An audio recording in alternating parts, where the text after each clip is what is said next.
ഇന്ന് നമ്മുടെ സംസ്ഥാനത്ത് 1212 പേർക്കാണ് കോവിഡ് സ്ഥിരീകരിച്ചത്.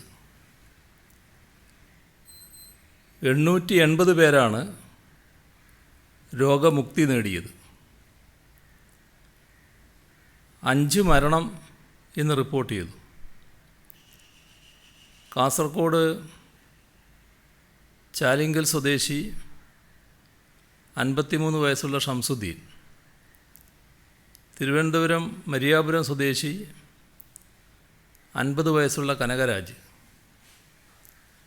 എറണാകുളം അയ്യമ്പുഴയിലെ 77 വയസ്സുള്ള മറിയംകുട്ടി, ഇടുക്കിയിലെ 55 വയസ്സുള്ള അജിതൻ, അദ്ദേഹം പോലീസ് സബ് ഇൻസ്പെക്ടറാണ്, കഴിഞ്ഞ ദിവസം മരണമടഞ്ഞതാണ്. ഇന്നാണ് കോവിഡ് സ്ഥിരീകരിച്ചത്. കോട്ടയം കാരാപ്പുഴയിലെ 89 വയസ്സുള്ള ടി കെ വാസപ്പൻ, കാസർകോട്ടെ 65 വയസ്സുള്ള ആദംകുഞ്ഞി, ഇത്രയാളുകളാണ് മരണമടഞ്ഞത്. ഇവരുടെ നിര്യാണത്തിൽ അനുശോചനം രേഖപ്പെടുത്തുന്നു. 1068 പേർക്കാണ് സമ്പർക്കത്തിലൂടെ രോഗം ബാധിച്ചത്. അതിൽ ഉറവിടമറിയാത്തത് 45 പേര്, വിദേശത്ത് നിന്ന് വന്നവർ 51 പേര്, മറ്റ് സംസ്ഥാനങ്ങളിൽ നിന്നെത്തിയവർ 64, ഹെൽത്ത് വർക്കർമാർ 22. കഴിഞ്ഞ 24 മണിക്കൂറിനകം 28,664 പരിശോധനകൾ നടത്തി. പോസിറ്റീവായവരുടെ ജില്ല തിരിച്ചുള്ള കണക്ക്: തിരുവനന്തപുരം 266, മലപ്പുറം 261,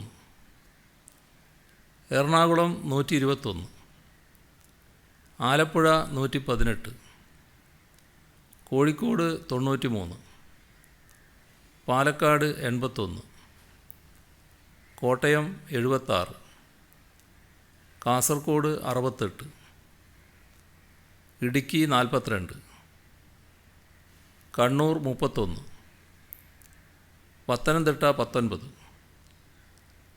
തൃശ്ശൂർ 19, വയനാട് 12, കൊല്ലം 5. തിരുവനന്തപുരത്ത് തീരദേശ സോണുകളിൽ രോഗസാധ്യത കുറയുന്ന പശ്ചാത്തലത്തിൽ കൂടുതൽ ഇളവുകൾ പ്രഖ്യാപിച്ചിട്ടുണ്ട്. അവശ്യ ഭക്ഷ്യവസ്തുക്കൾ വിൽക്കുന്ന എല്ലാ കടകൾക്കും രാവിലെ 7 മുതൽ വൈകിട്ട് 3 വരെ പ്രവർത്തിക്കാം. എറണാകുളം ജില്ലയിലെ പ്രധാന ക്ലസ്റ്ററായിരുന്ന ആലുവയിൽ കോവിഡ് വ്യാപനം കുറഞ്ഞു വരികയാണ്. പശ്ചിമ കൊച്ചി മേഖലയിൽ ആശങ്ക തുടരുന്നുണ്ട്. ഒരു ഇടവേളയ്ക്ക് ശേഷം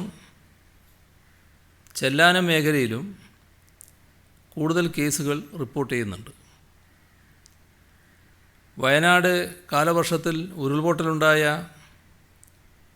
മേപ്പാടി മുണ്ടക്കൈയിൽ രക്ഷാപ്രവർത്തനത്തിൽ പങ്കെടുത്തവരിൽ ഒരാൾക്ക് കോവിഡ് സ്ഥിരീകരിച്ചു. അതിനെ തുടർന്ന് രക്ഷാപ്രവർത്തനത്തിൽ പങ്കെടുത്ത ജനപ്രതിനിധികൾ, ഉദ്യോഗസ്ഥരടക്കമുള്ള എല്ലാവരോടും ക്വാറന്റീനിൽ പോകാൻ നിർദ്ദേശിച്ചിട്ടുണ്ട്. കോവിഡ് പ്രതിരോധത്തിനുള്ള നൂതന മാർഗങ്ങൾ ജില്ലാ പോലീസ് മേധാവിമാരുടെ നേതൃത്വത്തിൽ ആവിഷ്കരിക്കുന്നുണ്ട്. വിവിധ ജില്ലകളിൽ പോലീസ് മേധാവിമാർ തയ്യാറാക്കിയ പ്രതിരോധ മാർഗങ്ങൾ പരസ്പരം മനസ്സിലാക്കി ആവശ്യമായ മാറ്റങ്ങൾ വരുത്തി നടപ്പിലാക്കും. ജനമൈത്രി പോലീസ് ഉദ്യോഗസ്ഥർക്ക് ഓൺലൈൻ ബിഹേവിയറൽ ട്രെയിനിങ് നൽകും. കോവിഡിനെതിരെയുള്ള ബോധവൽക്കരണ പ്രവർത്തനങ്ങൾ ഉയർന്ന ഓഫീസർമാരുടെ നേതൃത്വത്തിൽ പൊതുജന പങ്കാളിത്തത്തോടെയാണ് സംഘടിപ്പിച്ചത്. കുടുംബാംഗങ്ങളുടെ സുരക്ഷ ഉറപ്പുവരുത്താൻ വനിതകളുടെ സഹായം കൂടി ലഭ്യമാക്കുന്നുണ്ട്. മത്സ്യബന്ധന തുറമുഖങ്ങളിൽ നിന്നും മൊത്ത വിൽപ്പന കേന്ദ്രങ്ങളിൽ നിന്നും മറ്റ് സ്ഥലങ്ങളിൽ മീൻ വിൽപ്പനയ്ക്ക് കൊണ്ടുപോകുന്ന സ്ത്രീകൾക്ക് കോവിഡ് പരിശോധന നടത്തും. പരിശോധനയിൽ നെഗറ്റീവ് ആകുന്നവരാണ് മീൻ വിൽപ്പനയ്ക്ക് പോവുക. കോൺടാക്റ്റ് ട്രേസിങ്ങിനായി നിരവധി സാങ്കേതിക വിദ്യകൾ ഉപയോഗിക്കുന്നുണ്ട്. അതിൻ്റെ ഭാഗമായാണ് കോവിഡ് രോഗികളുടെ ഫോൺ വിളികൾ സംബന്ധിച്ച കോൾ ഡീറ്റെയിൽസ് റെക്കോർഡ് ശേഖരിക്കാൻ പോലീസ് മേധാവി നിർദ്ദേശം നൽകിയത്. ലോ എൻഫോഴ്സ്മെൻറ്റിൻ്റെ ഏജൻസികൾക്ക് ഈ രീതിയിലുള്ള വിവരശേഖരണം നടത്താൻ അനുമതിയുണ്ട്.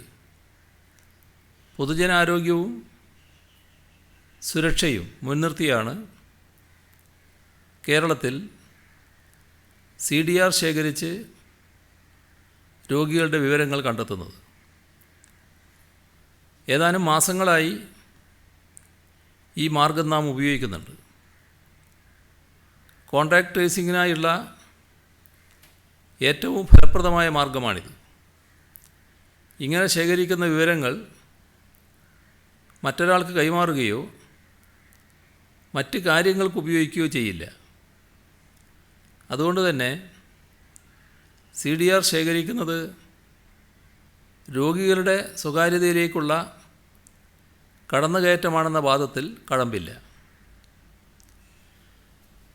പെട്ടിമുടിയിൽ ദുരിതാശ്വാസ പ്രവർത്തനങ്ങൾ റിപ്പോർട്ട് ചെയ്യാനെത്തിയ മാധ്യമസംഘത്തിലെ ഡ്രൈവർക്ക് കോവിഡ് സ്ഥിരീകരിച്ചു.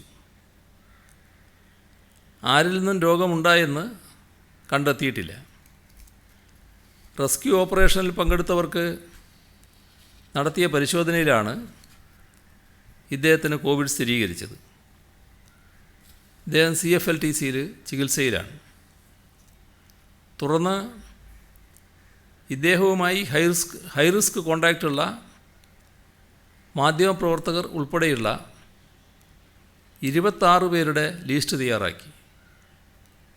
12 പേരുടെ പരിശോധനാ ഫലം നെഗറ്റീവാണ്. 14 പേരുടെ പരിശോധനാ ഫലം വരാനുണ്ട്. ആർക്കും എവിടെ വെച്ച് വേണമോ കോവിഡ് ബാധിക്കാമെന്ന തെളിവാണ് പെട്ടിമുടിയിൽ മാധ്യമ ടീമിലെ ഒരംഗത്തിനുണ്ടായ കോവിഡ് ബാധ. ഇപ്പോൾ ആ ടീം ഉൾപ്പെടെ സമ്പർക്ക പട്ടികയിലുള്ള എല്ലാ മാധ്യമപ്രവർത്തകരും ഒന്നാകെ ക്വാറന്റൈനിൽ പോകേണ്ട അവസ്ഥയാണ് വന്നത്. ഇത് വളരെ നേരത്തെ തന്നെ മാധ്യമപ്രവർത്തകരോടും പൊതുപ്രവർത്തകരോടും ശ്രദ്ധിക്കണമെന്ന് ആരോഗ്യവകുപ്പ് മുന്നറിയിപ്പ് നൽകിയതാണ്. നാം ഇപ്പോഴും കോവിഡിൽ നിന്ന് മുക്തരല്ല. അതുകൊണ്ട് തന്നെ വിവിധ പ്രദേശങ്ങളിൽ പോകുമ്പോൾ മതിയായ ആരോഗ്യ ജാഗ്രത പാലിക്കേണ്ടതാണ്. ഈ പ്രദേശത്ത് തമിഴ്നാട്ടിൽ നിന്നുള്ള ബന്ധുക്കളും വരുന്നുണ്ട്. പെട്ടിമുടിയിൽ സേവനമനുഷ്ഠിക്കുന്ന റെസ്ക്യൂ ടീമിൻ്റെ സുരക്ഷ ഉറപ്പാക്കുന്നതിനായി കോവിഡ് പരിശോധന ശക്തിപ്പെടുത്തിയിട്ടുണ്ട്. സംശയമുള്ള മാധ്യമപ്രവർത്തകർക്കും ഈ സേവനം ഉപയോഗിക്കാവുന്നതാണ്.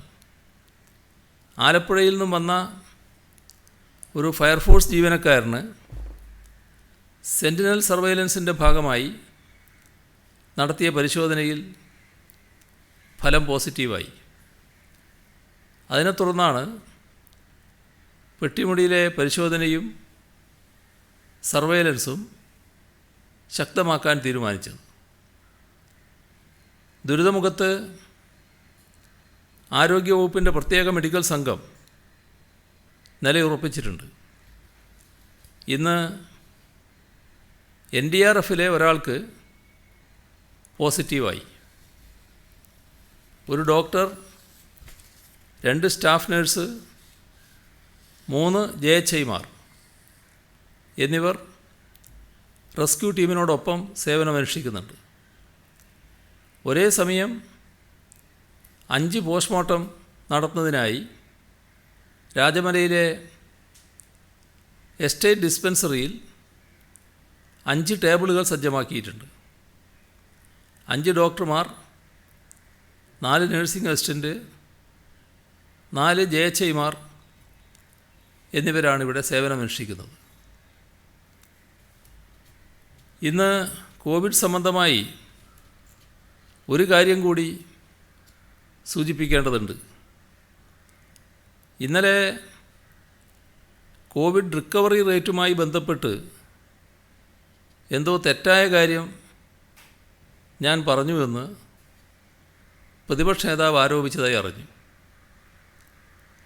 തുടക്കത്തിൽ 3 ടെസ്റ്റുകൾ നെഗറ്റീവായതിനു ശേഷം മാത്രമേ ആളുകളെ വീട്ടിലേക്ക് അയച്ചിരുന്നുള്ളൂ. ഇപ്പോൾ ഒരു ടെസ്റ്റ് നെഗറ്റീവായാൽ തന്നെ വീട്ടിലേക്ക് പറഞ്ഞു വിടുന്നുവെന്നുമാണ് അദ്ദേഹത്തിൻ്റെ ഞെട്ടിക്കുന്ന കണ്ടെത്തൽ. അദ്ദേഹം ഒന്നും കാണുകയും കേൾക്കുകയും ചെയ്യുന്നില്ലെന്നാണ് തോന്നുന്നത്. കേസുകളുടെ എണ്ണം കൂടിയ സാഹചര്യത്തിൽ വിദഗ്ധ സമിതിയുടെ നിർദ്ദേശപ്രകാരം പുതിയ ഡിസ്ചാർജ് പോളിസി കൊണ്ടുവന്ന കാര്യം ഈ പത്രസമ്മേളനത്തിൽ തന്നെ വിശദമായി ഞാൻ വ്യക്തമാക്കിയതാണ്. അതോടൊപ്പം മറ്റ് സംസ്ഥാനങ്ങൾ സ്വീകരിക്കുന്ന കാര്യവും അന്ന് പറഞ്ഞിരുന്നു. ആ തീരുമാനമെടുത്തതിൻ്റെ രേഖകൾ എല്ലാവർക്കും ലഭ്യവുമാണ്. അപ്പോഴാണ് എന്തോ ഒരു പുതിയ കാര്യം കണ്ടുപിടിച്ച മട്ടിൽ പ്രതിപക്ഷ നേതാവ് ജനങ്ങളുടെ മുന്നിലേക്ക് സർക്കാരിനെതിരെ ആക്ഷേപവുമായി വരുന്നത്. സംസ്ഥാനത്ത് തുടക്കത്തിൽ 2ഉം 3ഉം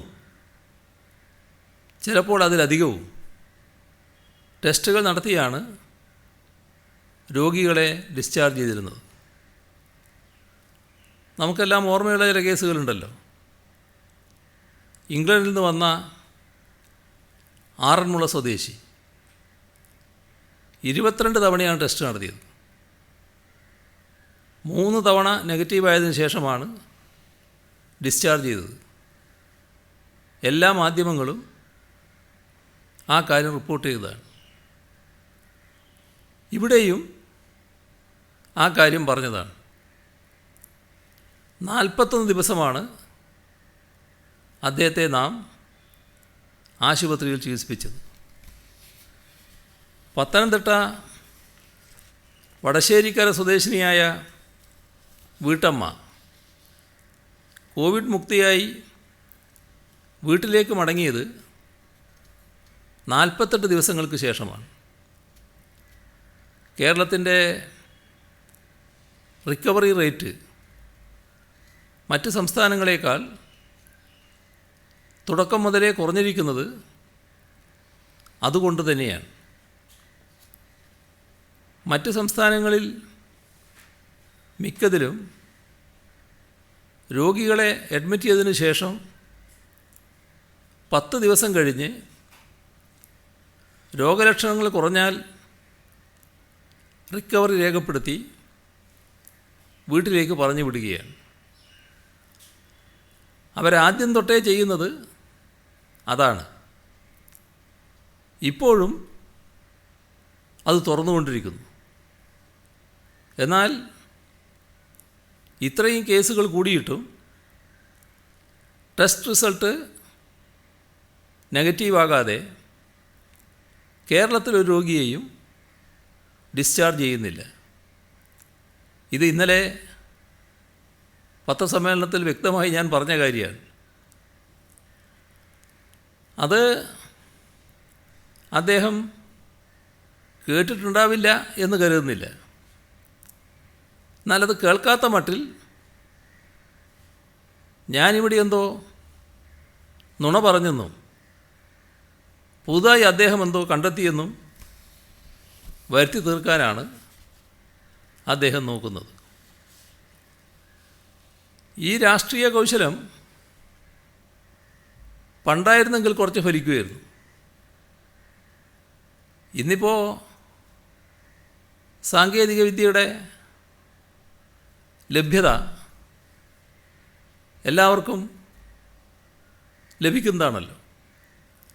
ഞാൻ പറഞ്ഞ കാര്യങ്ങൾ ജനങ്ങൾക്ക് എപ്പോൾ വേണമെങ്കിലും പരിശോധിക്കാവുന്ന തരത്തിൽ ലഭ്യവുമാണ്. മുഖ്യമന്ത്രി ഇതൊന്നും അറിഞ്ഞില്ലേ എന്നാണ് പ്രതിപക്ഷ നേതാവ് ചോദിക്കുന്നത്. ഇതൊക്കെ അറിയാത്തത് ആരാണ് എന്ന്, ആർക്കാണ് അറിയാൻ കഴിയാത്തത് എന്ന് ജനങ്ങൾ മനസ്സിലാക്കുന്നുണ്ട്. ഇവിടെ ടെസ്റ്റുകൾ നടത്തുന്നതിൽ പിന്നിലാണ് എന്ന് അദ്ദേഹം ആരോപിക്കുന്നുണ്ട്. അത് ആവർത്തിക്കുകയാണ്.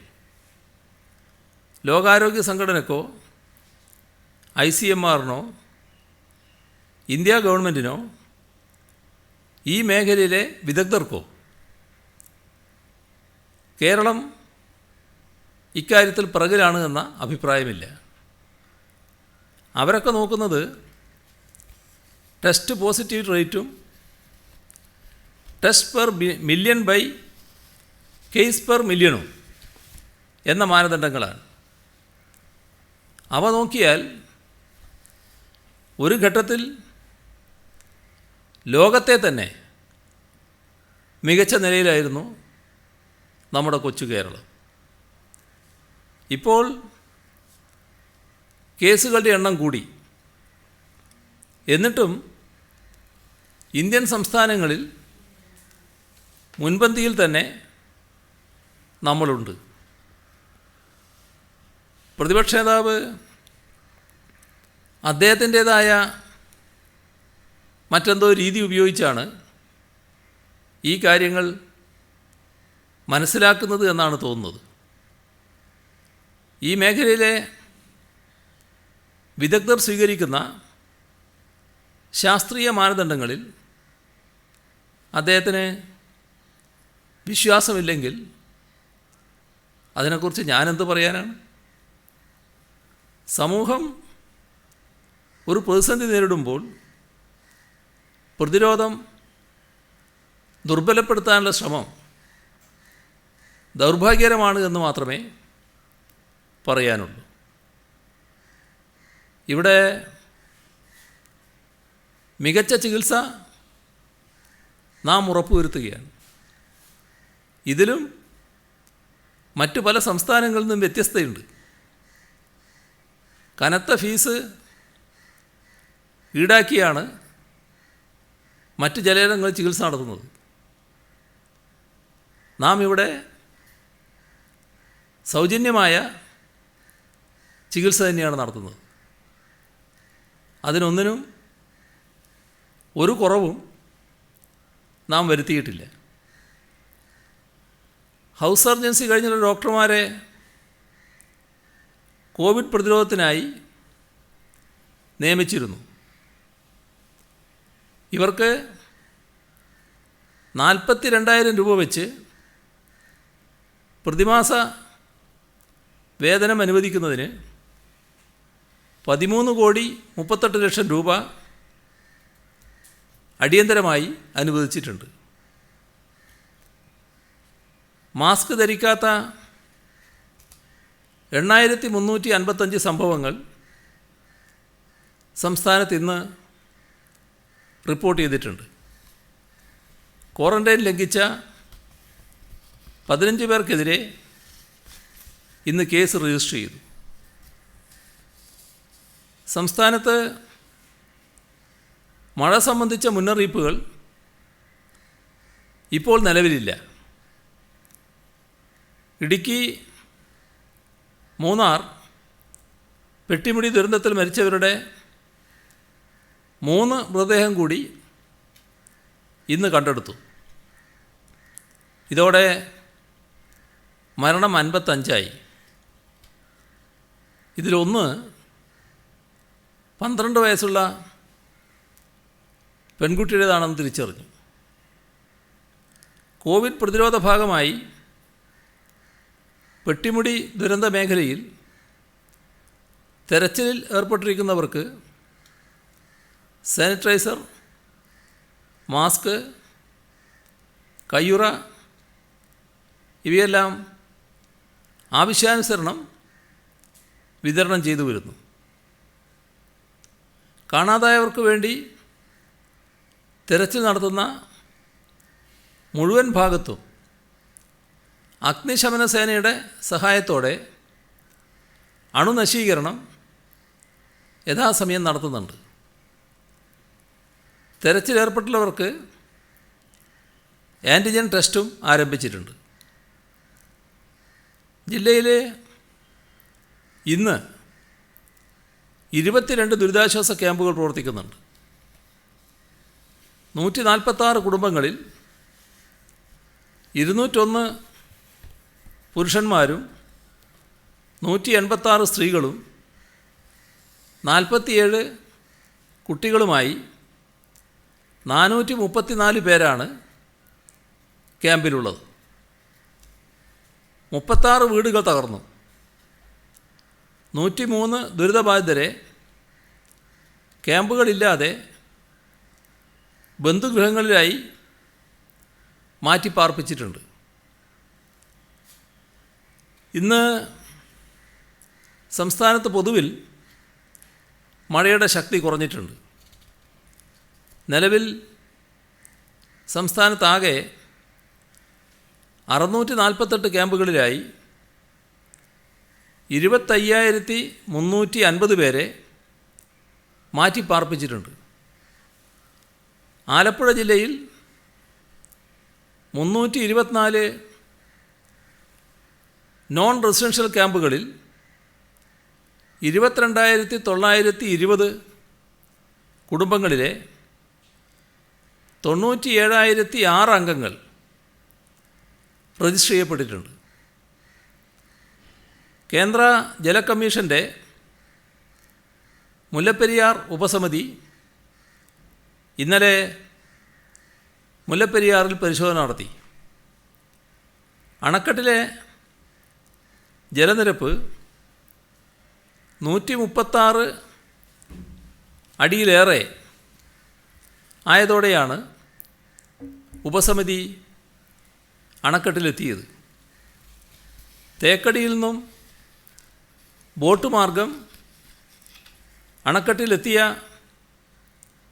സംഘം പ്രധാന അണക്കെട്ട്, ബേബി ഡാം, ഗാലറി ഇവിടങ്ങളിൽ പരിശോധന നടത്തി. സ്പിൽവേ ഷട്ടറുകൾ ഉയർത്തി പരിശോധിക്കുകയും ചെയ്തു.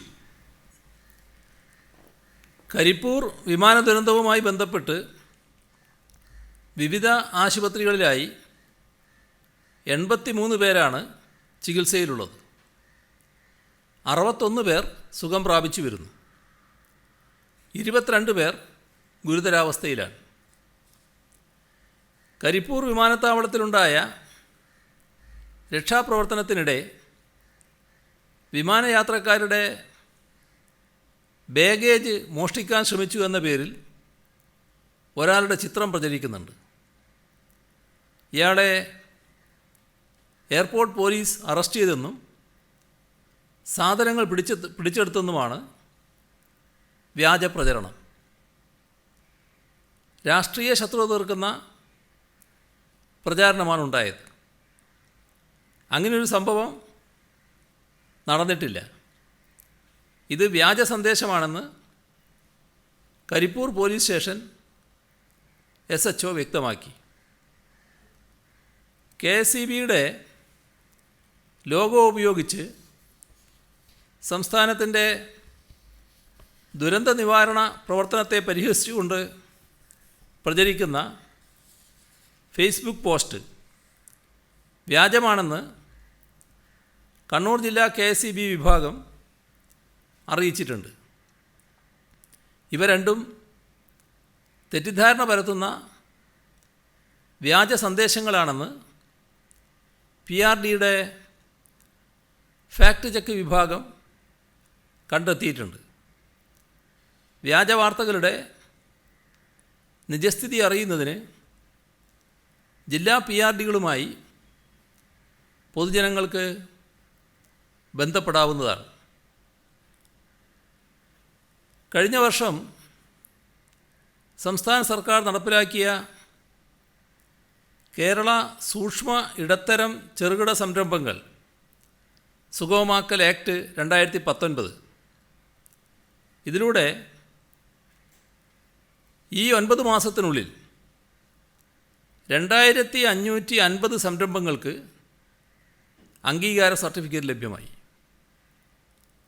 2016-20 കാലഘട്ടത്തിൽ ഈ മേഖലയിൽ 5231 കോടി 5 ലക്ഷം രൂപയുടെ മൊത്ത നിക്ഷേപമാണുണ്ടായത്. 1,54,341 പേർക്ക് തൊഴിൽ നൽകുന്നതിന് സാധിച്ചിട്ടുണ്ട്. അനായാസമായി വ്യാപാരികൾക്ക് തുടക്കമിടാനാകുന്ന ഈ നിയമം കഴിഞ്ഞ വർഷം നവംബറിലാണ് പ്രാബല്യത്തിൽ വന്നത്. 10 കോടി രൂപ വരെ മുതൽ മുടക്കുള്ള സംരംഭം തുടങ്ങാൻ 3 വർഷത്തേക്ക് ഒരനുമതിയും വേണ്ട എന്നതാണ് കേരള സൂക്ഷ്മ ഇടത്തര ചെറുകിട സംരംഭങ്ങൾ സുഗമമാക്കൽ ആക്ട് 2019 എന്ന നിയമത്തിലെ വ്യവസ്ഥ. ആദ്യ 3 വർഷത്തേക്ക് വിവിധ നിയമങ്ങൾക്ക് കീഴിലുള്ള ലൈസൻസുകൾ, അനുമതികൾ, പെർമിറ്റ് എന്നിവയിൽ നിന്ന് ഒഴിവാകുന്നു. സ്വയം സാക്ഷ്യപത്രത്തെയാണ് 3 വർഷത്തേക്ക് ആധാരമാക്കുക. അതിൻ്റെ ഭാഗമായാണ് അനുമതി ലഭിക്കുക. ഇക്കാലയളവിൽ യാതൊരു പരിശോധനകളും ഉണ്ടാവില്ല. ഇതിനുശേഷം 6 മാസത്തിനുള്ളിൽ ലൈസൻസ് നേടണം. ചട്ടലംഘനത്തിനും വസ്തുതാവിരുദ്ധമായ വിവരങ്ങൾ നൽകുന്നതിനും പിഴ ഈടാക്കും. ദേശീയ തലത്തിൽ സൂക്ഷ്മ ചെറുകിട ഇടത്തരം സംരംഭങ്ങൾ ശക്തമായ മേഖലയായി ഉയർന്നു വന്ന പശ്ചാത്തലത്തിലാണ് കേരളം 2019 ഈ നിയമം പാസാക്കിയത്. കാർഷിക മേഖല കഴിഞ്ഞാൽ കൂടുതൽ തൊഴിലവസരങ്ങൾ സൃഷ്ടിക്കുന്ന വളരെ കുറച്ച് മൂലധനം ആവശ്യമായ മേഖലയാണിത്. ഗ്രാമീണ പിന്നോക്ക പ്രദേശങ്ങളെ വ്യാവസായികവൽക്കരണത്തിലേക്ക് നയിക്കുന്ന ഈ മേഖലയുടെ പ്രാദേശിക അസന്തുലിതാവസ്ഥ കുറച്ച് വരുമാനം, സമ്പത്ത് എന്നിവയുടെ തുല്യ വിതരണം ഉറപ്പാക്കാനാകും. ഇതുകൂടാതെ ഇവ വൻകിട വ്യവസായങ്ങൾക്ക് പൂരകവുമാണ്. മികച്ച ഉപഭോഗ ഉൽപ്പന്നങ്ങൾക്കും സേവനങ്ങൾക്കുമുള്ള വലിയ വിപണിയും ഇത്തരം സംരംഭങ്ങളുടെ ആവശ്യകതയാണ് ഉയർത്തിക്കാട്ടുന്നത്. കോവിഡ് മൂലമുണ്ടായ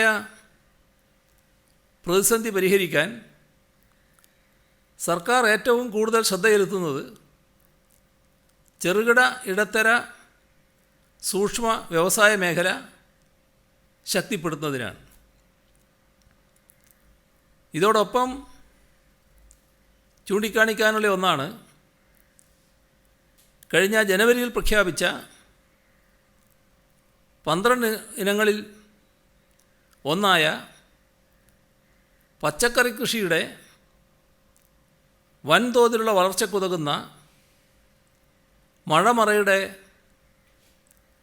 റെയിൻ ഷെൽട്ടർ വ്യാപനം, ഇത് കൃഷിക്കാർ 2 കൈയും നീട്ടി സ്വീകരിച്ചു എന്നാണ് കാണുന്നത്. പൂർണ്ണമായ മഴമറകൾ, റെയിൻ ഷെൽട്ടറുകൾ 440 42,535 ചതുരശ്ര മീറ്റർ സ്ഥലത്ത് കൃഷി നടത്തുകയാണത്. ഈ സ്ഥലത്ത് ഈ മാസം അവസാനത്തോടെ പദ്ധതി ലക്ഷ്യം പൂർത്തീകരിക്കുകയാണ്. ഏകദേശം 1,00,000 ചതുരശ്ര മീറ്റർ വിസ്തീർണത്തിൽ 1076 മഴമറകൾ സ്ഥാപിച്ച് കൃഷി നടത്താനാണ് പോകുന്നത്. 1000 ലക്ഷ്യം, 1076 ഇപ്പോൾ സ്ഥാപിക്കാനാവും. മഴമറയിൽ വർഷം മുഴുവൻ പച്ചക്കറി കൃഷി ചെയ്യാൻ സാധിക്കും. ഇവ സ്ഥാപിക്കുന്നതിന് 75% വരെ സബ്സിഡി, പരമാവധി 50,000 രൂപ വരെ സർക്കാർ നൽകുന്നുമുണ്ട്. എറണാകുളം നഗരത്തിൽ നടപ്പാക്കുന്ന സിറ്റി ഗ്യാസ് വിതരണ പദ്ധതിയുടെ പുരോഗതി ഇന്ന് വിലയിരുത്തുകയുണ്ടായി. ഇന്ത്യൻ ഓയിൽ, അദാനി ഗ്യാസ് കമ്പനിയുടെ ഭാഗത്തു നിന്നും കൂടുതൽ കാര്യങ്ങൾ ചെയ്യേണ്ടതുണ്ട് എന്നാണ് യോഗത്തിൽ പങ്കെടുത്തവർ ചൂണ്ടിക്കാട്ടിയത്. പദ്ധതി പൂർത്തിയാക്കാൻ സഹായകരമായ ക്രമീകരണം അവർ ഏർപ്പെടുത്തണം. ഇന്ന് ഉള്ള ടീമിന് പകരം പുതിയ ടീമിനെ വേണമെങ്കിൽ ഏർപ്പെടുത്തി പ്രവർത്തനം ഊർജിതമാക്കാൻ ശ്രമിക്കണമെന്നും യോഗത്തിൽ നിർദ്ദേശിക്കുകയുണ്ടായി. ഇത് നാടിനാകെ ഉപകാരപ്രദമായ കാര്യമാണ്. കാരണം ഒരു വീട്ടിൽ ഗ്യാസിൻ്റെ കാര്യത്തിൽ 30% ഇന്ധന ചെലവിൽ കുറവാണ് വരിക. മാത്രമല്ല, സ്ഥിരമായി ഗ്യാസ് ലഭ്യമാവുകയും ചെയ്യും. ഇതുമായി ബന്ധപ്പെട്ട് ജില്ലാ ഭരണ സംവിധാനം ആവശ്യമായ എല്ലാ സഹായവും നൽകണമെന്ന് നിർദ്ദേശിച്ചിട്ടുണ്ട്. ഉയർന്നു വരുന്ന പരാതികൾ പരിഹരിക്കാൻ പ്രത്യേക ഇടപെടൽ വേണം. ചിലപ്പോൾ റോഡ് വെട്ടിപ്പൊളിച്ച് പൈപ്പിടുന്നതുമായി ബന്ധപ്പെട്ട് പ്രശ്നങ്ങൾ ഉണ്ടാകാറുണ്ട്. ആ കാര്യത്തിൽ കൃത്യമായ നിലപാടുകൾ ഉണ്ടാക്കാനാണ് ധാരണയായിട്ടുള്ളത്. എഗ്രിമെൻറ്റിൻ്റെ ഭാഗമായി തന്നെ റോഡ് വെട്ടിപ്പൊളിക്കേണ്ടി വന്നാൽ അത് പുനഃസ്ഥാപിക്കുന്ന കാര്യം, പൂർവ്വസ്ഥിതിയിലാക്കുന്ന കാര്യം രേഖപ്രകാരം ഉറപ്പുവരുത്തും. അതുമായി ബന്ധപ്പെട്ട ആക്ഷേപങ്ങൾക്ക് അതോടെ പരിഹാരം കാണാനാകും. അപ്പോൾ സമയബന്ധിതമായി തന്നെ ഇതുമായി ബന്ധപ്പെട്ട കാര്യങ്ങൾ പൂർത്തീകരിക്കാനാവണമെന്നാണ് കണ്ടിട്ടുള്ളത്. ഇപ്പോൾ യോഗത്തിൽ വന്നൊരു കാര്യം, 14,450 കണക്ഷനുകൾ നൽകുന്നതിന് ഇപ്പോൾ എല്ലാം റെഡിയായി കഴിഞ്ഞിട്ടുണ്ട്. ഈ റോഡിലൂടെയുള്ള പൈപ്പ് ലൈൻ പൂർത്തിയായാൽ ഉടനെ ഈ കണക്ഷൻ നൽകാനാവും. ചീഫ് സെക്രട്ടറിയുടെ നേതൃത്വത്തിൽ മാസം തോറും ഇതിൻ്റെ പ്രവർത്തനത്തെ സംബന്ധിച്ച് റിവ്യൂ നടത്തണമെന്നും തീരുമാനിച്ചിട്ടുണ്ട്. കോവിഡ് മഹാമാരി സൃഷ്ടിച്ച പ്രതിസന്ധിയുടെ സാഹചര്യം കണക്കിലെടുത്ത് സംസ്ഥാനത്തെ ക്ഷീരകർഷകരുടെ ക്ഷേമത്തിനായി സർക്കാർ ചില നടപടികൾ സ്വീകരിച്ചിട്ടുണ്ട്. ക്ഷീരസംഘങ്ങളിൽ പാലളക്കുന്ന കർഷകർക്ക് ആഗസ്റ്റ് 17 മുതൽ കാലിത്തീറ്റ ചാക്കൊന്നിന് 400 രൂപ സബ്സിഡി നിരക്കിൽ നൽകാൻ തീരുമാനിച്ചു. ഏപ്രിൽ മാസം അളന്ന പാലിൻ്റെ അടിസ്ഥാനത്തിൽ പരമാവധി 5 ചാക്ക് കാലിത്തീറ്റ ഒരു കർഷകന് എന്ന നിലയിൽ 2,95,000 ചാക്ക് കാലിത്തീറ്റ വിതരണം ചെയ്യും. 1,11,914 ക്ഷീരകർഷകരിൽ നിന്നും കിസാൻ ക്രെഡിറ്റ് കാർഡിനായുള്ള അപേക്ഷകൾ സ്വീകരിക്കും. അതിൽ 95,815 അപേക്ഷകൾ വിവിധ ബാങ്കുകളിൽ എത്തിക്കുകയും ചെയ്തു. 13,869 കർഷകർക്ക് ഇതുവരെ 88,20,00,000 രൂപ കുറഞ്ഞ പലിശക്ക് കിസാൻ ക്രെഡിറ്റ് കാർഡിലൂടെ ബാങ്കുകൾ മുഖേന അനുവദിച്ചിട്ടുണ്ട്. കോവിഡ് കാലഘട്ടത്തിൽ വെല്ലുവിളികൾ ഏറ്റെടുത്തുകൊണ്ട് പാൽ സംഭരണ വിപണന പ്രവർത്തനങ്ങളിൽ ഏർപ്പെട്ടിട്ടുള്ള ക്ഷീരസംഘം ജീവനക്കാർക്ക് കോവിഡ് ബാധിക്കുന്ന സാഹചര്യമുണ്ടായാൽ അടിയന്തര സഹായമായി 10,000 രൂപ ക്ഷീരവികസന വകുപ്പ് ലഭ്യമാക്കും. ക്ഷീരസംഘങ്ങളിലൂടെ സർക്കാർ ധനസഹായത്തോടുകൂടി 8,500 ടൺ വൈക്കോലും പച്ചപ്പുല്ലും വിതരണം ചെയ്യാൻ ആരംഭിച്ചിട്ടുമുണ്ട്. ഇന്ന് മന്ത്രിസഭാ യോഗം ചേർന്നിരുന്നു. 14ാം കേരള നിയമസഭയുടെ 20ാം സമ്മേളനം ആഗസ്റ്റ് 24 വിളിച്ചു ചേർക്കുന്നതിന് ഗവർണറോട് ശുപാർശ ചെയ്യാൻ തീരുമാനിച്ചു. ദേശീയ പട്ടികജാതി ധനകാര്യ വികസന കോർപ്പറേഷനുള്ള കേരള സംസ്ഥാന പട്ടികജാതി പട്ടികവർഗ വികസന കോർപ്പറേഷൻ്റെ സർക്കാർ ഗ്യാരണ്ടി തുക 30 കോടിയിൽ നിന്നും 100 കോടിയായി വർദ്ധിപ്പിക്കാൻ തീരുമാനിച്ചു. കിൻഫ്രയുടെ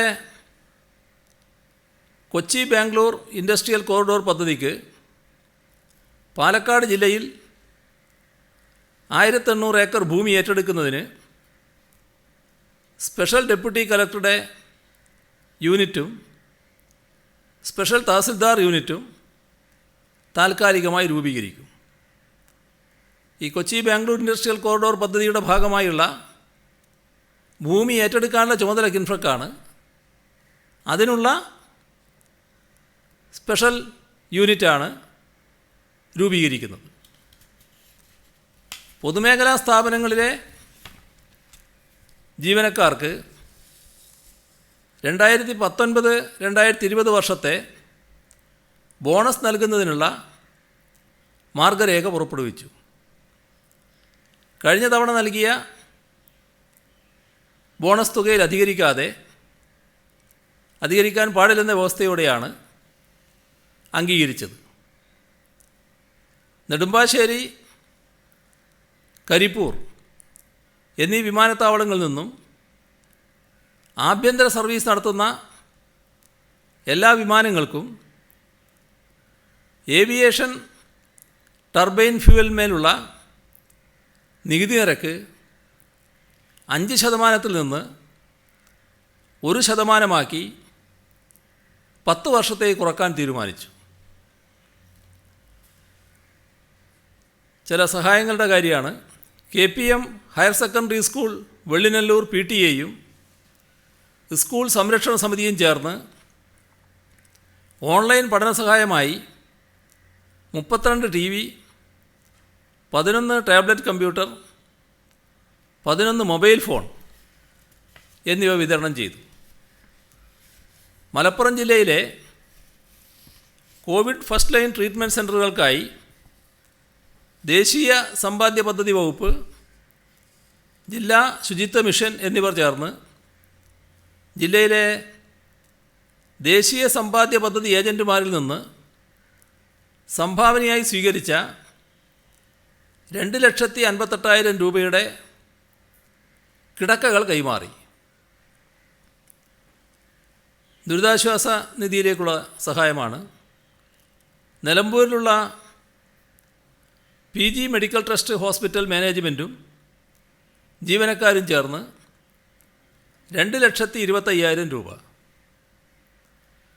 പെരിഞ്ഞനം വെസ്റ്റ് റെഡ് സ്റ്റാർ കൂട്ടായ്മ കയ്പമംഗലം 85,000 രൂപ. AIYF അങ്കമാലി മണ്ഡലം കമ്മിറ്റി 77,000 രൂപ.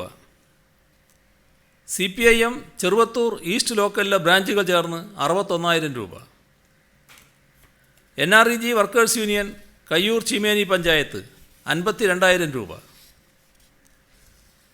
ആർമി സർവീസിൽ നിന്ന് വിരമിച്ച കോട്ടയം സ്വദേശി റിട്ടയേർഡ് സുബേദാർ മേജർ ബെന്നി തോമസ് 50,000 രൂപ. Chambad Thottummal Yuvadhara arts and sports club 43,500 രൂപ. മത്തായി ചാക്കോ പഠനകേന്ദ്രം വള്ളിയാട് 32,960 രൂപ. തൃക്കരിപ്പൂർ ചെറുകാനത്ത് P. ശ്രീധരനും ഭാര്യ സുശീലയും ചേർന്ന് പെൻഷൻ തുക 55,000 രൂപ. തൃക്കരിപ്പൂർ വടക്കേക്കോവൽ T. നാരായണനും ഭാര്യ നന്ദിനിയും ചേർന്ന് പെൻഷൻ തുക 53,842 രൂപ. Kodakkad Pollappoyil P. Ramendran master pension തുക 41,145 രൂപ. മേക്കുന്ന് പാറയമ്മൽ സഖാക്കൾ 23,827 രൂപ. ചെമ്പഴന്തി കല്യാറ വിദ്യയിൽ അന്തരിച്ച സരോജിനി രാഘവൻ്റെ സ്മരണാർത്ഥം കുടുംബാംഗങ്ങൾ 25,000 രൂപ. നീലേശ്വരം പടിഞ്ഞാറ്റൻകോവൽ നവജ്യോതി ക്ലബ്ബ് 25,100 രൂപ. കയ്യൂർ ആലന്തട്ട ജനശക്തി സാംസ്കാരിക വേദി 25,000 രൂപ. അനാമി SR നെടുമങ്ങാട് 5ാം പിറന്നാൾ ദിനത്തിൽ 5,000 രൂപ. ഇത്രയും വിവരങ്ങളാണ് ഇന്ന് കൈമാറാനുള്ളത്.